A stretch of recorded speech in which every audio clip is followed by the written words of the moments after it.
Assalamualaikum warahmatullahi wabarakatuh. Selamat sore, salam sejahtera untuk kita semuanya. Hari ini saya akan menyampaikan perkembangan penanganan COVID-19 di Indonesia. Pemerintah melalui Kementerian Dalam Negeri telah mengeluarkan Instruksi Menteri Dalam Negeri nomor 60 tahun 2021. Berdasarkan Inmendagri ini, PPKM di wilayah Jawa Bali akan diperpanjang hingga tanggal 29 November dengan ketentuan sebagai berikut. Untuk persyaratan pelaku perjalanan dalam negeri, yaitu PPDN, mengikuti aturan yang dikeluarkan oleh Satgas Penanganan COVID-19, yaitu Surat Edaran nomor 21 tahun 2021 tentang ketentuan perjalanan orang dalam negeri pada masa pandemi. Surat edaran ini berlaku untuk seluruh level PPKM. Selanjutnya, Inmendagri nomor 60 tahun 2021 juga mengatur penyelenggaraan kompetisi Borobudur Marathon yang akan diselenggarakan di Kabupaten Magelang tanggal 27 sampai dengan 28 November 2021. Kompetisi ini akan menerapkan sistem bubble to bubble. Dengan menggunakan sistem bubble to bubble, maka seluruh partisipan seperti peserta, official, kru media, dan staf pendukung hanya beraktivitas di hotel, tempat latihan, dan lokasi kompetisi serta transportasi yang sudah dipersiapkan. Selain itu, seluruh pihak yang berada di dalam bubble ini juga sudah steril, yaitu telah memperoleh vaksin dosis pertama, memiliki hasil negatif tes PCR H-2, dan juga mematuhi protokol kesehatan dengan ketat. Seluruh partisipan seperti peserta, official, kru media, dan staf pendukung juga akan menggunakan Peduli Lindungi untuk screening di lokasi kompetisi dan latihan. Penonton tidak diperbolehkan menonton secara langsung atau melakukan nonton bareng. Sedangkan untuk PPKM di luar Jawa Bali akan berlaku sama hingga tanggal 22 November 2021 dan akan diperbaharui penyesuaiannya pada tanggal 23 November mendatang. Pada hari ini saya akan menyampaikan perkembangan COVID-19 di Indonesia jika dibandingkan dengan negara lain serta perkembangan di tingkat nasional. Sepanjang pandemi COVID-19, terdapat beberapa kali kenaikan kasus COVID-19 di berbagai negara di dunia. Tentunya, perkembangan di setiap negara dapat berbeda karena karakteristik dan pola pengendalian COVID-19 di negara tersebut. Hingga bulan Juli 2021, jumlah negara yang mengalami lonjakan kasus perlahan menurun sejak periode libur Natal 2020. Dan tahun baru 2021. Pada periode tersebut, sebanyak 8 negara mengalami lonjakan kasus termasuk Indonesia.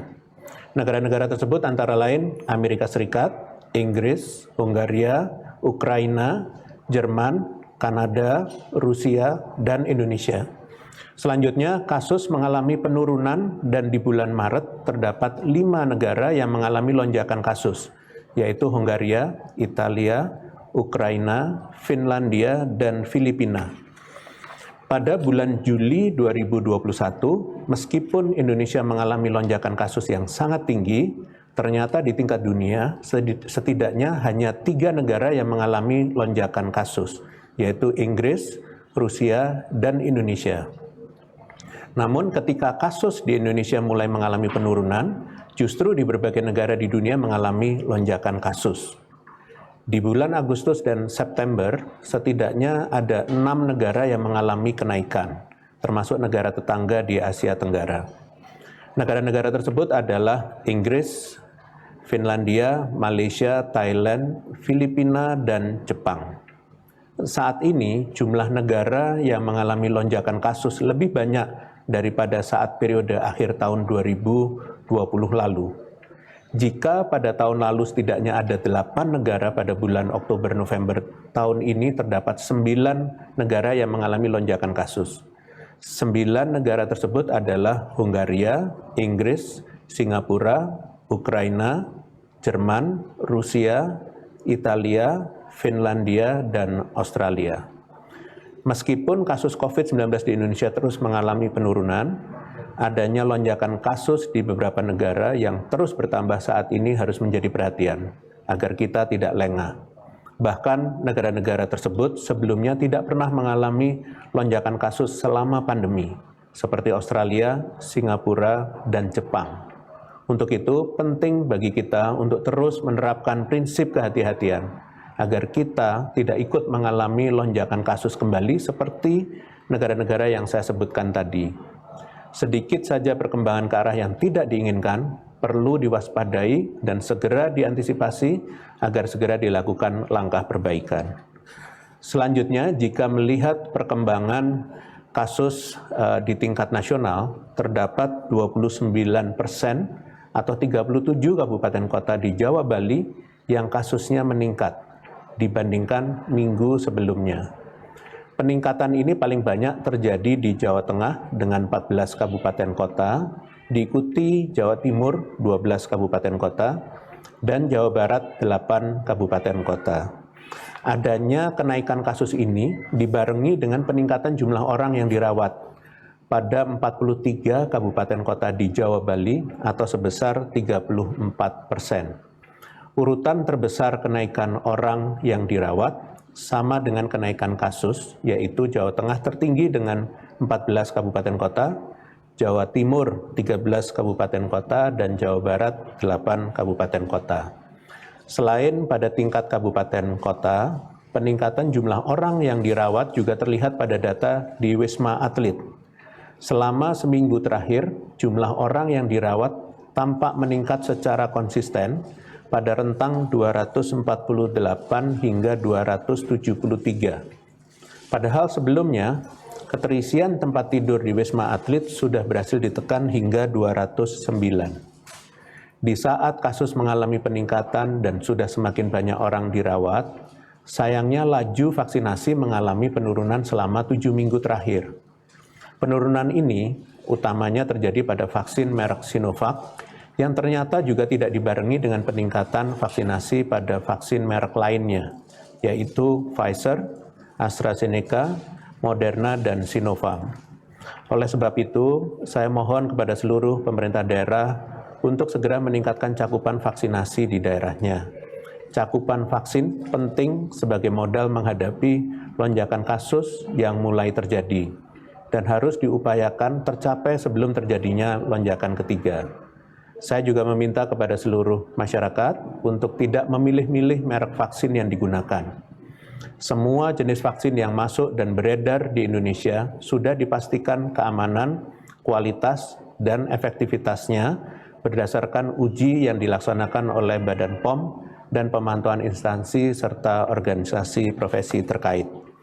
Selanjutnya, saya akan mencoba mengajak masyarakat memahami lebih mendalam salah satu jenis data yang umumnya digunakan untuk menganalisis situasi teraktual terkait penyebaran virus COVID-19, yaitu reproduction number.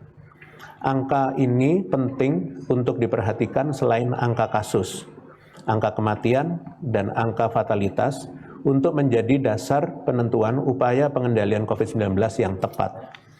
Reproduction number atau angka reproduksi adalah rata-rata banyak orang yang terinfeksi akibat terpapar dari satu orang yang positif atau sakit.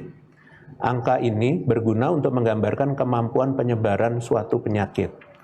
Besar reproduction number akan sangat tergantung kepada karakteristik maupun lingkungan di sekitar organisme penyebab penyakit. Umumnya, setiap jenis penyakit memiliki basic reproduction number atau R0, yaitu nilai tetap kemampuan penyebaran penyakit dalam situasi tanpa disertai intervensi pencegahan tertentu.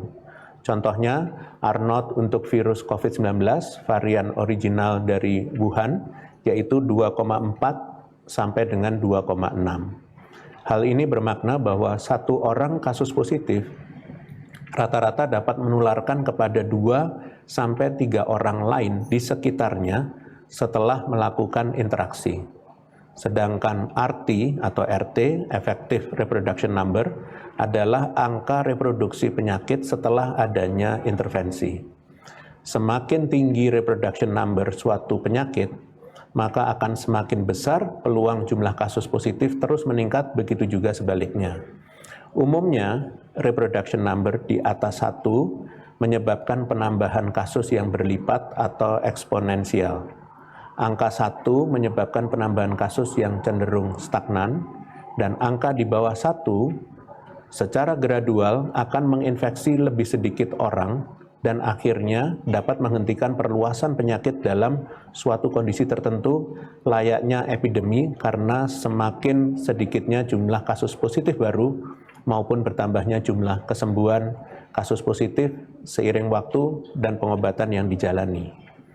Penetapan besar reproduction number suatu penyakit umumnya dilakukan oleh para ilmuwan untuk menggambarkan tingkat penularan menggunakan data di lapangan, yaitu angka kematian, keterisian tempat tidur di rumah sakit, maupun besar kasus positif atau positivity rate. Berdasarkan data terkini, diketahui bahwa RT di Indonesia secara nasional meningkat dari minggu lalu sekitar 0,01 menjadi 0,96.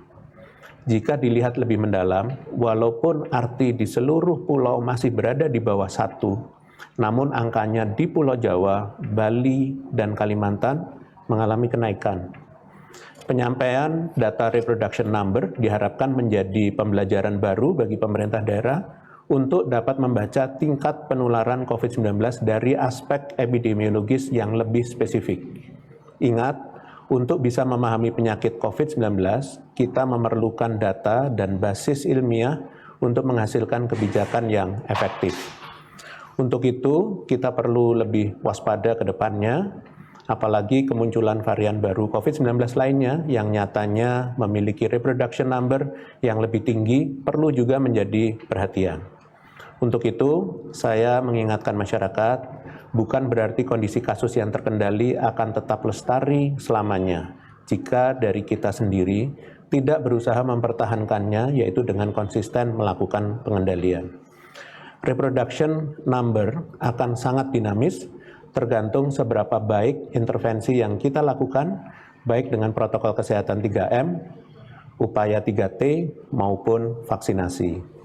Misalnya jika kita dapat meningkatkan proteksi kepada 2 orang dengan vaksinasi dan menggalakkan disiplin protokol kesehatan, maka reproduction number dari sebelumnya sebesar 3 dapat menurun menjadi 1. Bayangkan jika kita menambah proteksi lainnya seperti menjaga jarak, menghindari kerumunan, melakukan kegiatan esensial dengan terkendali, dan menunda kegiatan luar ruang yang tidak mendesak, maka kita dapat berpartisipasi dalam menurunkan reproduction number sehingga laju infeksi menurun, begitu juga dengan angka kasus dan kematian.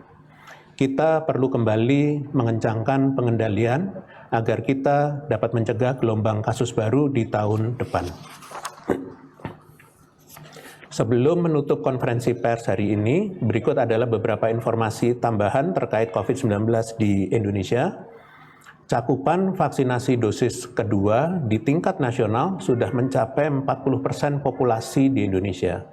Capaian ini juga telah melampaui target yang ditentukan oleh WHO, dan pemerintah mengapresiasi peran serta masyarakat dalam program vaksinasi dan berkomitmen untuk terus memperluas cakupan vaksinasi dosis kedua sehingga semakin banyak masyarakat yang terlindungi dari penularan COVID-19.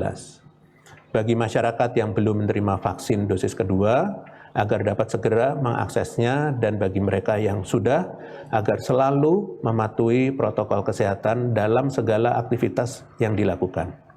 Demikian konferensi pers hari ini. Saya lanjutkan dengan sesi tanya-jawab media. Terima kasih.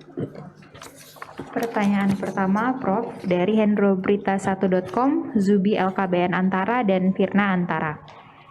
Indikator Google Mobility yang memantau pergerakan masyarakat di Jawa Bali menunjukkan kenaikan yang cukup signifikan pada periode Nataru dan Idul Fitri tahun lalu. Padahal momen liburan panjang ini memicu peningkatan signifikan kasus COVID. Bagaimana mengantisipasi libur panjang Nataru mendatang? Baik, terima kasih Berita1.com, LKBN Antara, dan Antara. Saat ini, pemerintah sedang membahas rincian kebijakan pengendalian COVID-19 selama periode Nataru.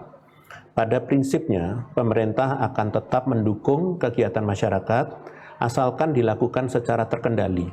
Untuk itu, akan ada penyesuaian pengaturan aktivitas masyarakat serta mobilitas yang diatur menyesuaikan data kasus dan kondisi real di lapangan. Terima kasih. Pertanyaan kedua dari hendroberita1.com. Mohon update-nya Prof. terkait data tingkat kedisiplinan penerapan protokol kesehatan di Indonesia. Terima kasih.